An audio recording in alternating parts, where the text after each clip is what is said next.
डाळ वांग अगदी करायला साधी आणि सोपी रेसिपी. अगदी कमी तेलात, कमी मसाल्याचा वापर. चवीला मात्र अफलातून लागते. ही तुम्ही भाकरी, पोळी किंवा भातासोबत खाऊ शकता. आणि या भाजीच्या चवीचं रहस्य जे आहे ना, ती भाजी शिजवण्यात आहे. आणि या भाजीचा वीट कधी येत नाही. तुम्हाला अधूनमधून या भाजीची आठवण येत राहील अशा पद्धतीची ही भाजी तयार होते. नमस्कार, सुषमा हेल्दी रेसिपीज अँड सॅलडमध्ये सर्वांचे खूप खूप स्वागत. आणि विदर्भ स्पेशल डाळ वांग बनवत आहे. आणि जेव्हा शूट करत होती ना, थोडासा एक विचार माझ्या डोक्यामध्ये आला की एवढं अवीट कॉम्बिनेशन हे कसं तयार झालं असेल. तर मीच असा विचार केला, कदाचित वांगे थोडे असतील आणि खाणारे जास्त. अरे पण आता हे एवढी भाजी पुरत नाही सगळ्यांना, मग काय करायचं. आणि विदर्भामध्ये तुरी भरपूर होतात, त्याच्यामुळे चला तुरीची डाळ घालून आपण ही भाजी करूया. अगदी साध्या सोप्या घरगुती मसाल्यामध्ये ही भाजी तयार केली गेली असेल. आणि भाजी खाल्ल्यानंतर एवढी अप्रतिम चव या भाजीची तयार होते. आणि मला असं वाटलं की अशा पद्धतीने म्हणजे एक तडजोड म्हणून केलेली ही रेसिपी असावी कदाचित, आणि नंतर ही आवड बनली या भाजीची. तर ही भाजी तुम्ही एकदा भातासोबत किंवा ज्वारीच्या भाकरीसोबत तुम्ही एकदा नक्की खाऊन बघा. म्हणजे तुम्हाला अशी आठवण येईल की अरे बरेच दिवस झाले आपण डाळ वांग तर खाल्लंच नाही. तर एवढी अप्रतिम चव या भाजीची होते. व्हिडिओ जो आहे तो शेवटपर्यंत पाहत राहा, कारण आपली अशी ही परफेक्ट टेस्ट यायसाठी जी आहे तुम्हाला व्हिडिओ शेवटपर्यंत पाहावं लागेल. आपण रेसिपी बघणार आहोत, पण त्याआधी जर तुम्ही माझ्या चॅनलवरती नवीन असाल किंवा अजूनही माझं चॅनल सबस्क्राईब केलं नसेल तर प्लीज चॅनलला सबस्क्राईब करा. रेसिपी आवडली तर जास्तीत जास्त लाईक करा, शेअर करा, तसेच बेल आयकॉनला पण क्लिक करा, जेणेकरून माझ्या नवीन व्हिडिओचे नोटिफिकेशन पहिल्यांदा तुम्हाला येतील. रेसिपीला एक लाईक नक्की द्या. आणि चला आपण रेसिपी पाहूया.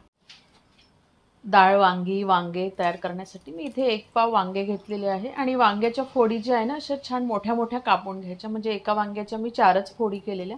तुम्ही वांगे जे आहेत ते कुठल्याही प्रकारचे घेऊ शकता. फक्त आपण जे भरतासाठी वापरतो मोठे मोठे वांगे ते नाही घ्यायचं आहे. आणि केळी वांगे येतात अगदी लांब असतात खूप, ते नाही घ्यायचे. बाकी छोट्या वांग्यांमधली कुठलीही चालतील. तर याला कापून पाण्यामध्ये टाकून दिलेलं. आणि 1 वाटी तुरीची डाळ आहे. तर या डाळीला आपल्याला धुवून घ्यायचं आहे पहिल्यांदा. तर पाण्याने 2 पाण्याने धुवून घ्यायचं याला. आणि ही डाळ जी आहे ती 75 ग्राम आहे. आणि या डाळीमध्ये पाणी टाकून थोडंसं वरती येऊ द्यायचं पाणी. आपल्याला 20 ते 25 मिनिट या पाण्यामध्ये याला मुरू द्यायचं. त्यानंतर आपल्याला लागणार आहे एक मीडियम आकाराचा कांदा, तो कापून घेतलेला. नंतर मीडियम आकाराचा एक टोमॅटो आहे, त्याला कापून घेतलेलं. एक हिरवी मिरची या पद्धतीने कापून घेतलेली. या भाजीला लसूण आणि अद्रक जे आहे ना ते थोडं जास्त घालायचं, त्याच्यामुळे मी हे 2 इंची अद्रक घेऊन घेतलं. आणि एक छोटा लसणाचा काटा आहे तो घेऊन घेतलेला. आणि थोडीशी कोथिंबीर जी आहे ती कोथिंबीर पण मी थोडी जास्त घेऊन घेतली. तर इथे आपण अद्रक आणि लसूण जे आहे ना ते थोडंसं कांडून घेऊया. म्हणजे खूप आपल्याला फाईन त्याची पेस्ट नाही करायची आहे, थोडंसं जाडसरच ते वाटून घ्यायचं आहे. या छोट्या खलबत्त्यामध्येच मी हे कांडून घेतलेलं आहे, तुम्ही बघू शकता. आणि अशा पद्धतीने थोडंसं हे जाडसर करून घेतलं ना तर भाजीला छान वेगळी टेस्ट येते. बघू शकता, एक ऑथेंटिक टेस्ट येते भाजीला. भाजीला फोडणी घालून घेऊया. तर गॅसवरती मी हा गंज ठेवून दिला आणि तेल टाकून घेऊ. तर या भाजीला जास्त तेल नाही घालायचं आहे आपल्याला. हा बघू शकता अगदी छोटा, म्हणजे 1 टेबलस्पून हा चमचा आहे आणि अर्धा चमचा, म्हणजे असं 1.5 चमचा मी याच्यामध्ये तेल घालून घेतलेलं. तेलाला गरम होऊ देऊया. आणि तेल गरम झालं की त्याच्यामध्ये मोहरी घालून घेऊ. आणि मोहरीला तडतडू द्यायचं चांगलं. चमचा जिरं घालून द्यायचं आणि जिऱ्यालाही चांगलं फुलू द्यायचं. जिरं फुललं की हा कापलेला कांदा टाकून घेऊ. आणि या कांद्याला आपल्याला तांबूस होईपर्यंत शिजवून घ्यायचं आहे. आणि तुम्ही बघू शकता इथे आपल्या कांद्याचा रंग जो आहे तो चेंज झालेला आहे. अद्रक आणि लसूण घालून घेऊ. आणि या अद्रक आणि लसणाला पण त्याचा एक कच्चेपणा जाईपर्यंत आपण या तेलामध्ये होऊ देऊ. त्यानंतर त्याच्यामध्ये हिरवी मिरची,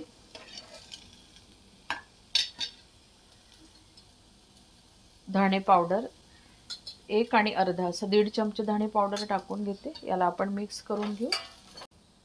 धणे पावडरला थोडा वेळ तेलात होऊ दिलं की त्यानंतर ही कोथिंबीर टाकून घ्यायची. छान भाजीला मस्त स्वाद येतो. कोथिंबीरीच्या काड्या असेल ना तर त्या टाका.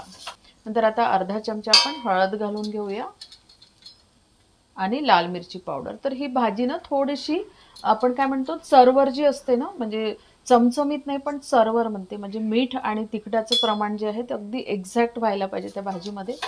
सो इथे मी 1.5 चमचा लाल मिरचीचं पावडर घालून घेतलं.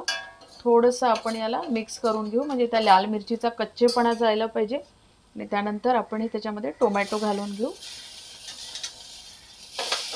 पटकन मिक्स करायचं, नाही तर ठसका येऊ शकते, कारण तेल कमी असल्यामुळे ही भाजी जी आहे ती आपण स्लिमवरतीच करतो आहे. आता टोमॅटोला एवढं पाणी नव्हतं म्हणून हे मी थोडंसं पाणी त्याच्यामध्ये घालून घेते, म्हणजे ठसका उठणार नाही आणि आपली भाजी पण जळणार नाही.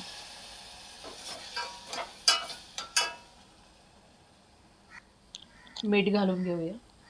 तर चवीनुसार मीठ घालू शकता. छोट्या चमच्याने मी 1.5 चमचा मीठ घालून घेते. याच्यामुळे काय होईल, आपले टोमॅटो पण पटकन सॉफ्ट होतील चांगले. तर हे मिक्स करून घेऊ आणि याच्यावरती झाकण ठेवू. 1 मिनिट फक्त याला आपण शिजू देऊ. बघूया आपण चेक करून. आणि इथे आपले टोमॅटो जे आहे ते छान सॉफ्ट झालेले आहे. आणि आता आपण त्याच्यामध्ये हे वांगे घालून घेऊया. आणि तुम्ही बाजूला बघू शकता मी गरम पाणी ठेवलेलं आहे. आणि इथे आपल्या डाळीला पण भिजत घालून 25 मिनिट झालेले आहेत. थोडे जास्तही झाले असतील, 1-2 मिनिट. ही डाळ पण याच्यामध्ये घालून घ्यायची. तर हे डाळ भिजू घालण्याचं कारण काय, आपली वांगी जी आहे ती लवकर शिजून जातात आणि डाळ शिजायला वेळ लागते. म्हणून आपण ही डाळ थोडीशी जास्त वेळ नाही भिजू घालायची आपल्याला. 25 ते 30 मिनिट बस. 20, 25, 30 मिनिट एवढा वेळ भरपूर आहे. त्यापेक्षा जास्त भिजत नाही घालायची या डाळीला. आणि हे सोबतच घालायचं, डाळ आणि वांगे, कारण त्याची जी टेस्ट आहे ते दोघांची ते एकमेकांमध्ये इतकी व्यवस्थित मिक्स झाली पाहिजे आणि त्याच्यामुळेच ती भाजीची एक वेगळी छान टेस्ट येते जेव्हा. आणि आता त्याच्यामध्ये आपण पाणी घालून घेऊया. तर गरम पाणी टाकायचं त्याच्यामध्ये, त्याच्यामुळे काय होते, भाजी आपली लवकर होते. तर मी 2 ग्लास पाणी ठेवलं होतं. आपण पहिले हे मिक्स करून घेऊ, कारण आपण डाळ घातली आहे ना, तर डाळ शिजायला थोडं पाणी लागतं. मी जवळपास इथे 1.5 ग्लास पाण्याचा वापर केलेला आहे.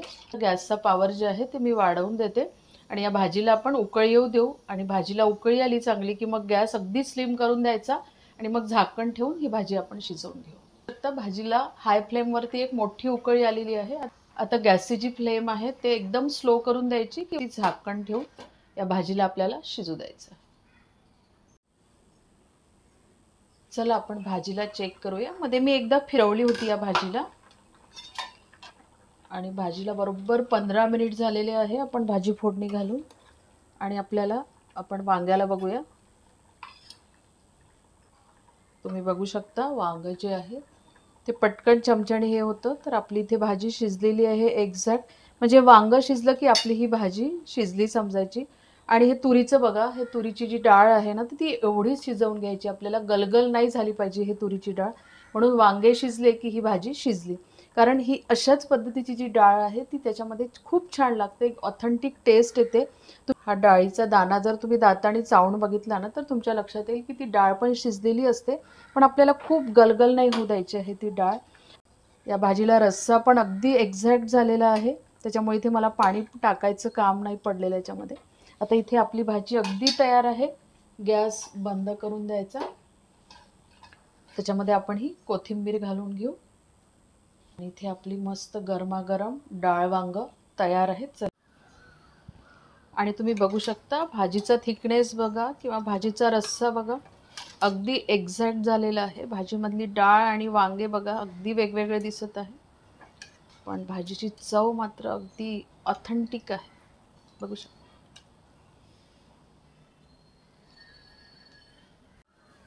आणि इथे आपलं मस्त गरमागरम डाळ वांग जे आहे ते अगदी तयार आहे, सुपर झालेलं आहे.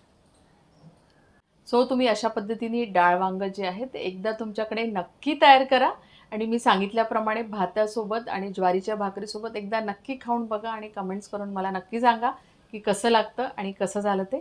आणि आवडली तर जास्तीत जास्त लाईक करा, शेअर करा आणि माझ्या चॅनलला सबस्क्राईब करा. परत भेटूया अशाच एका छानशा रेसिपीसोबत. तोपर्यंत धन्यवाद.